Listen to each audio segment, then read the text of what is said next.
تحليل الكلمات هنا الأصوات القصيرة، يعني حركات عادية. الكلمة جميع لما نحللها سهل جدا.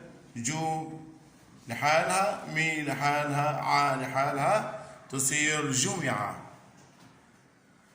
طلب لما نحللها تصير طا لحالها، لا لحالها، با لحالها، طلب. حسني نحللها هي كلها أصوات قصيرة. سني حسني. بعدين فرحوا، هذه أصوات قصيرة أحللها. فرحوا تصير فرحوا. مرة الموضوع سهل جدا في الأصوات القصيرة.